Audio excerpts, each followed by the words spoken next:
Thanks very much, Jeff. Hi, everyone. How are we? Hi. I'm a little tall, so I might have to raise this if you don't mind. It will pick you up. It'll be fine. Yeah. Okay, cool. For the camera. First of all, I just want to say that it's a real honor being here with you this morning. I really honor what Dr. Mzizana and Nondumiso has put together, because as an entrepreneur, and I think as a female entrepreneur, what Allon had to say here is very true.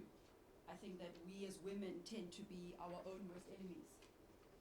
And whilst I will talk about that a little later, I'm hoping that the summit, everything that everyone has to share, particularly what I want to share with you now, I'm hoping that it will connect to part of the journey that you have as entrepreneurs.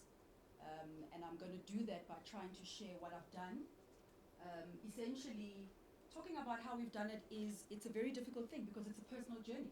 It is about your way that you've done it, your mistakes, but there are some very common themes. And maybe what I should just start off by saying is that, I'm Ipileng, as Jeff has introduced me. I started business when I was very young. I was in my 20s, about 23, 24.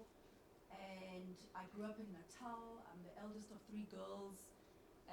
I was raised by 2 parents who were professionals, who they themselves had their own little corner somewhere in the township doing whatever they were doing. And I think I'm mentioning these things because Allon has just said a lot about the characteristics, the intrinsic things that exist. Some of which I don't agree with, because I'll say my bit, but a lot of which I do agree with. I agree with affirmation of children, 100%. We have to affirm our kids every day. We have to make them understand that they are brilliant human beings. That's how my parents raised me. My parents were 2 individuals, as I said, who were professionals. One ran a little GP and one had a little law firm. And I'm talking about little. I'm talking about these big things that we understand today, ENS and whatever. I'm talking about people who got up every day and went to do what they did. Took a case, criminal case, earned very little. Back in the day, black lawyers were not paid much. We didn't even do commercial law. Being a doctor, you worked in your surgery, elokshini, and you had queues of people standing there. So essentially, the concept is getting up in the morning, going to work, working very hard. That's what I saw every day. I saw that alive every day in my parents. I saw people who would go and fill through a tax form, even though I didn't understand what it was. I saw individuals who managed other people, who employed others. Those concepts are quite amazing, and what they create, the foundation they create for the children. But probably the most important concept is that of affirmation. I cannot stress that enough. And I think I was a young girl who believed so much in myself because my parents believed so much in me. And the extended family represented a group of people who were role models in everything that they did. And I think if we can just take that away and begin to understand that entrepreneurship is probably more about the soft issues than it is about the hard issues, that is a truism for me. Okay, so I wanted to say that because there's nothing really, in my view, special about this. There's a formula that you can repeat, and you can repeat it for generations to come. And I think that's why entrepreneurs and young people who've grown up in entrepreneurial homes become that, and are led towards that because they are raised in that way and they're encouraged in that way. So I'm going to talk a little bit about my company and what we do, because obviously I want to contextualize. I know the Success Summit is about making sure that we also focus and hone in on the opportunities in particular sectors. I'm an entrepreneur in 2 key sectors, and I'll talk about that. I'm going to focus a lot more on property, but I will share a little bit about what the rest of the group does do, because I think I want to be able to demonstrate as well what that 14-year, it will be 15 years next year in September, what has it meant to create a business from absolutely nothing, with absolutely no trust fund or any money from anybody other than just your vision and what you want to do. Sorry, that's a little bit small, but really what I'm saying there is that MIH, Motseng Investment Holdings, we're a diversified investment holdings company. We were launched in 1998. In that year, I had launched my business called Poseliso CCTV. I won't bore you about the history of that, but it basically was a business that was into electronic security services. In that same year, in September, my business partner and friend and fellow schoolmate that I went to school with in Maritzburg in KwaZulu-Natal, Sandile Nomvete, approached me and said, I'd like to start a business with you. I see you're doing something. And you know, that was the beginning of what would be Motseng Investment Holdings, September 1998. Essentially, we are a property group. We have a number of service offerings, property management, FM, property investment, public-private partnership, PPPs, we love those, property developments. But we also have this interesting element of our business, which has all been about diversification from the day we started our business in 98. And that was, when one sector goes bust, we must have something else as backup. And it's been very difficult to be able to manage those things from the beginning. And so what I will say as an entrepreneur is when you start with the focus. You diversify probably 5 to 7 years into your business. You cannot diversify from the beginning. It is impossible, and you will actually fail, in my view. And so the private equity investments business, we actually have a chief investment officer, Bruce Zungu, who we partnered with, and he came into the business in 2007. 98 we started, 2007 we actually brought in somebody to drive this thing. It's 10 years, 9 years.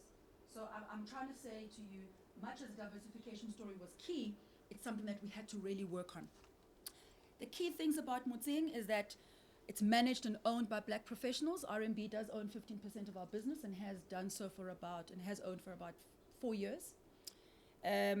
We are managed by black professionals with deep operational experience and capacity in the business. That's all we do. We run our own businesses.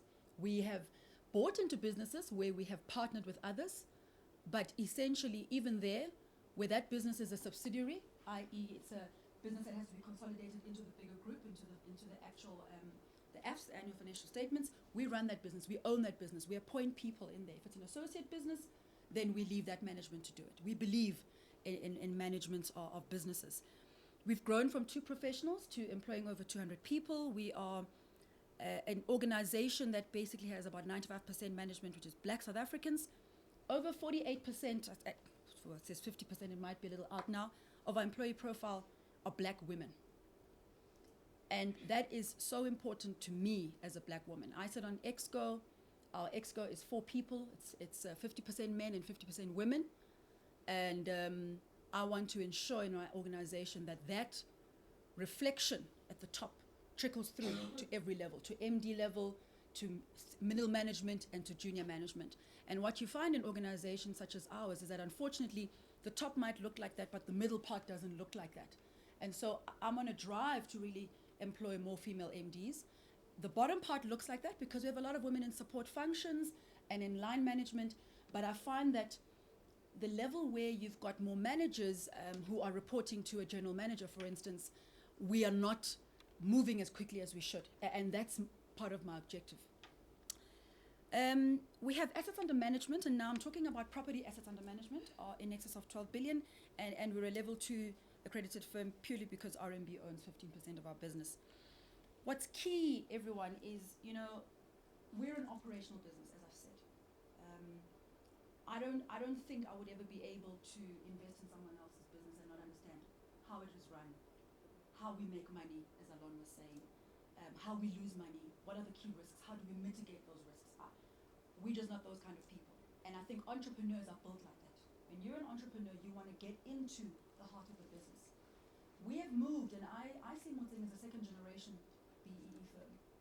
We've moved away from the first generation black economic empowerment firms and deals, where in 97, 98, when I started as a young woman, we were inspired by the likes of Neil and Jonik and the early transactions that guys did. But you know, essentially those transactions were about massive SPVs with great amounts of debt, with entities that are listed on the stock exchange that are essentially serviced through dividends that would pay out, hopefully over a 10-year income stream.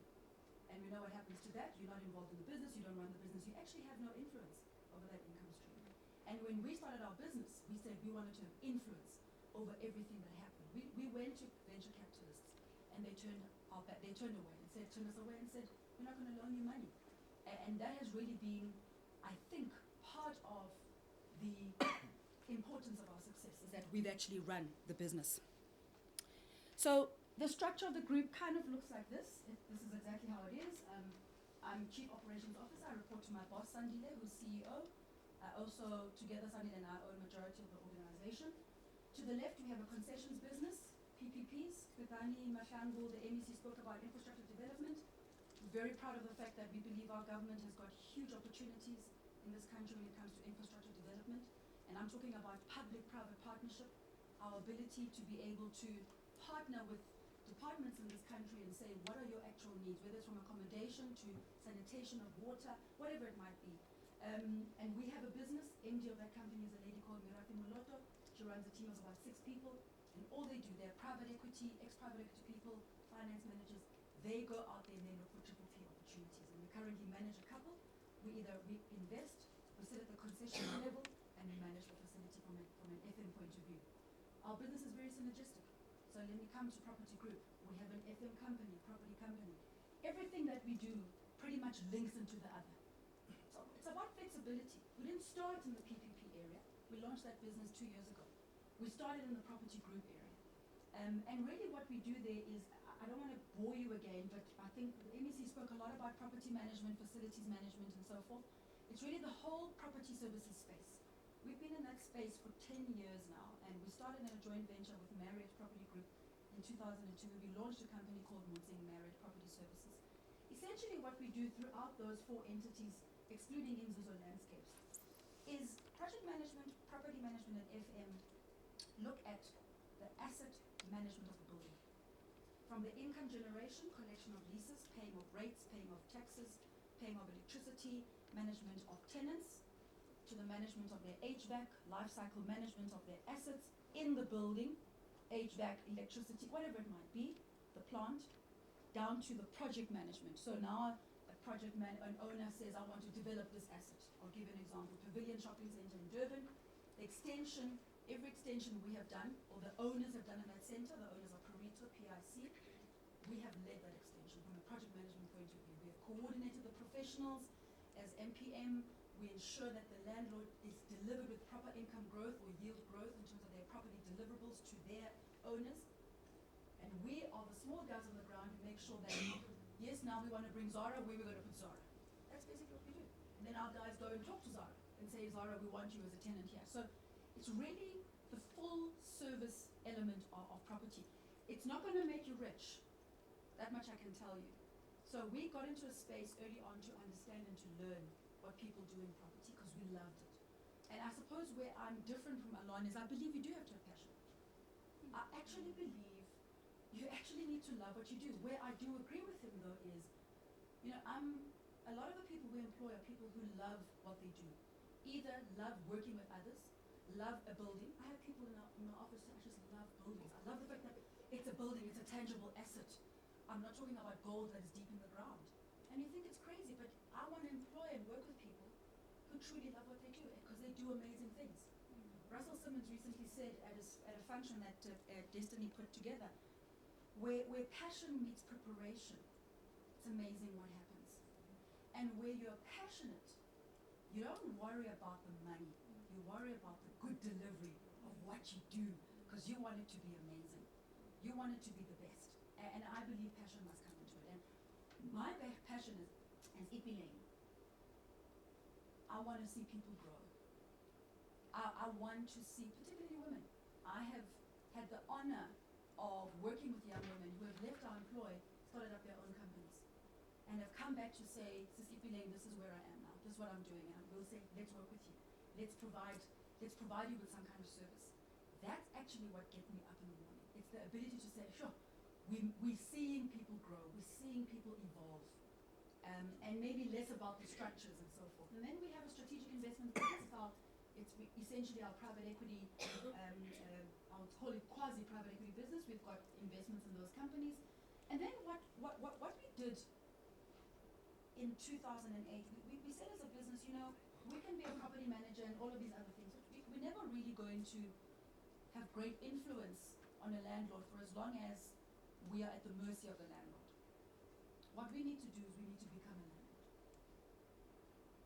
And we need to begin to influence this whole transformation space within the property sector. I'm very glad that the MEC actually spoke about that, because this is what I want to focus on. One of the areas I want to focus on, particularly for entrepreneurs in this country, is the opportunities that exist in this sector, and how a company like Motseng in a 14-year span could evolve from a property manager to a property owner. So in the property investment side of our business, what we essentially do is we buy assets. Very difficult to do 14 years ago. We had to create a balance sheet. We actually had to be able to raise a level of either debt or equity against that balance sheet. We had to also create equity within our business to be able to contribute towards any debt that we wanted to raise with any funding house. And we had to create track record. So those things are fundamentals that essentially when you do go to an institution, they need to be able to believe in your story. And essentially we are very blessed with the fact that we have been able to acquire a number of assets. So we are a commercial landlord. We have a commercial property portfolio that has 92% SARS and government as a tenant, 72% SARS and government, 22% SARS itself, and I think about 9% that is actually retail, Woolworths, Aircon, and so forth. And we intend to change the profile of that particular tenancy profile. We would like to see ourselves move more into retail and less commercial, and have a balance between the two. What's the long-term drive? The long-term drive is the sustainability of the growth of this business, and the synergistic ability for property investments to rely on property services to collect rent, and property and Motseng facilities management to manage their asset. So you see that we've hopefully tried to create a business that will live beyond us, and that's been a big part of our own drive as owners. So let's talk a little bit about the sector. We're talking about a broad sector, and I've just broken it up into 3 levels. You've got the listed part of property sector.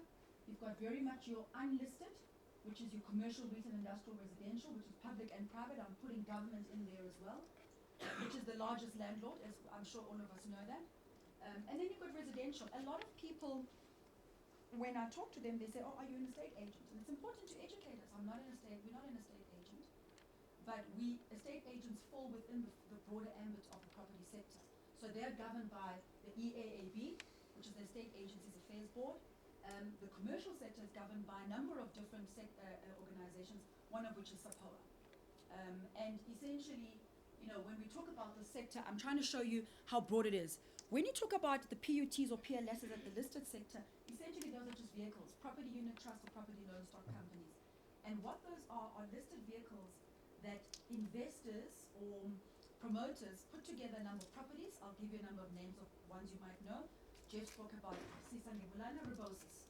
Rebosis recently listed on the PLS, as a PLS I should say, on the JSE, I think 2 years ago. What is that?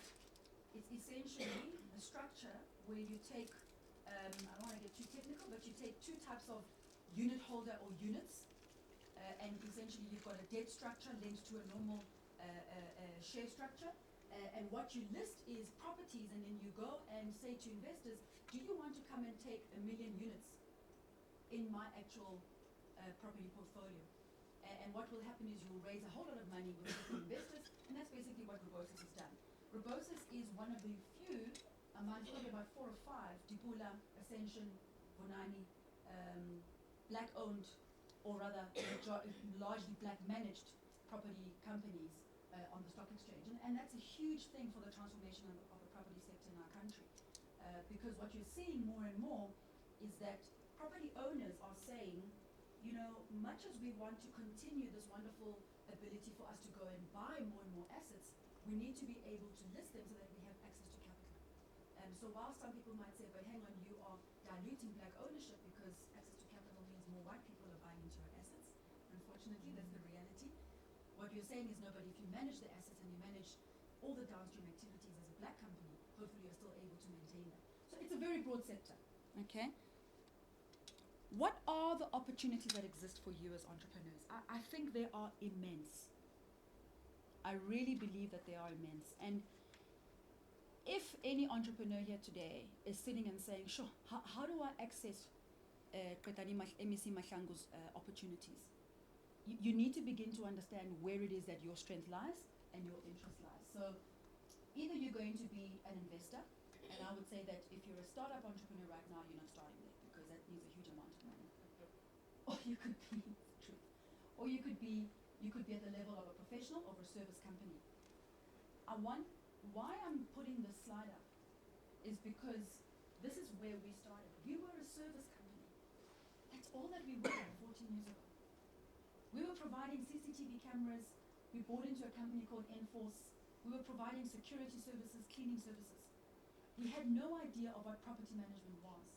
But if you as an entrepreneur are open to learning and are open to new things that you have an interest in, you actually are able to move from the one run to the next and to the next over a period of time.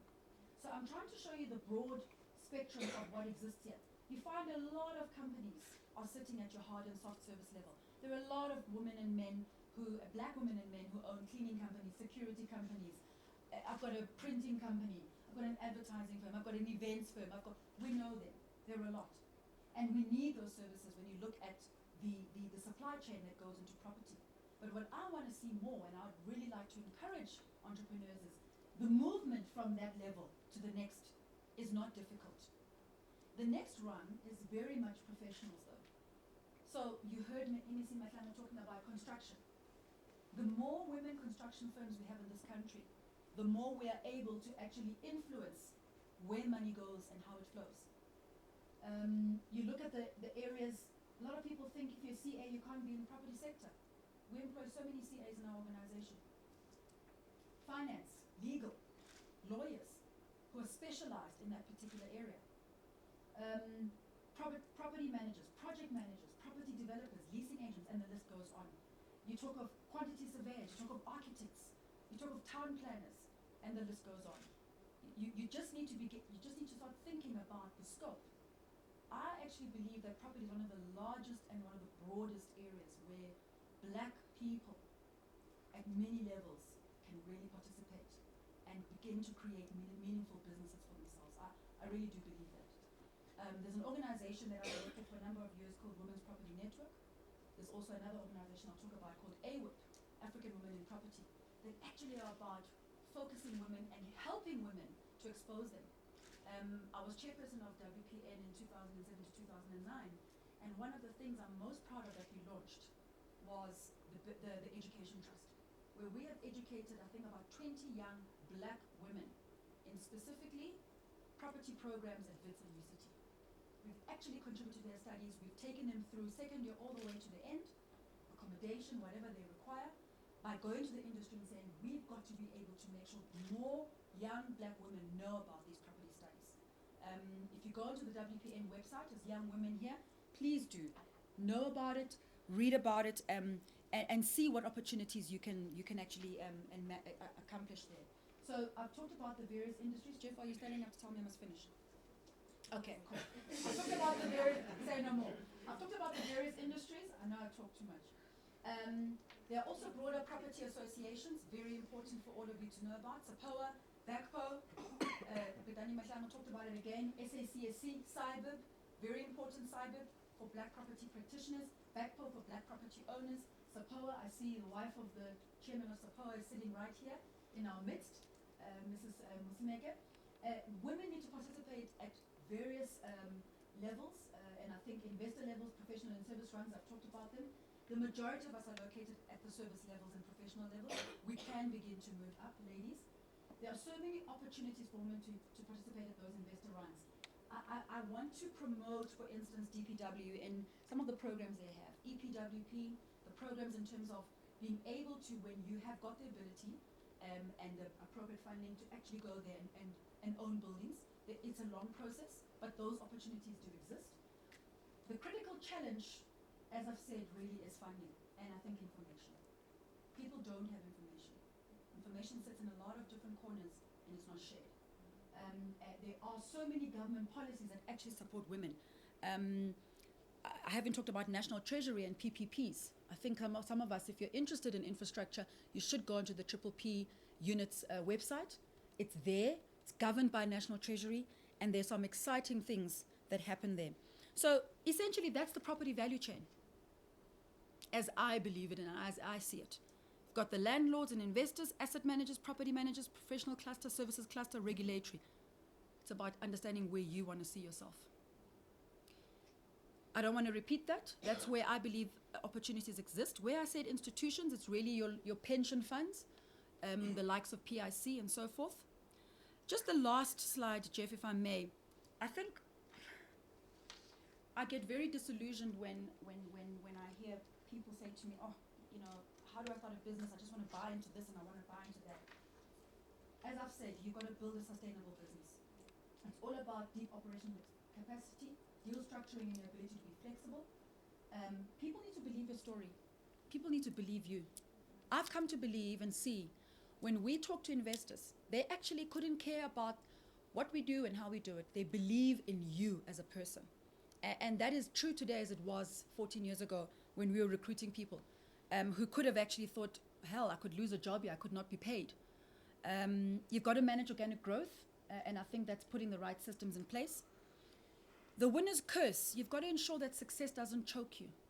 Sometimes we take on way too much more than we can actually handle. And that is true of many entrepreneurs, and I've been there many a time. We've made that mistake. Taken on too many clients. Service delivery goes down the hole.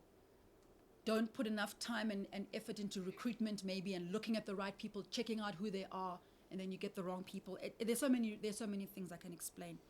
Choosing the right deals if you are going to go into investment. Cash generative investments are usually very important in the beginning, and looking at additive value chain opportunities. In conclusion, those are the 4 points that I can say. I think the commercial property sector offers interested women in immense career or business opportunities. Government has got clear policies that support black people and women. Industry bodies are there to network and to provide exposure. And I think information is critical for you to actually succeed in this area. I'm really sorry I took too much of your time, but thank you for the opportunity. Thank you very much. Let's give her a round of applause.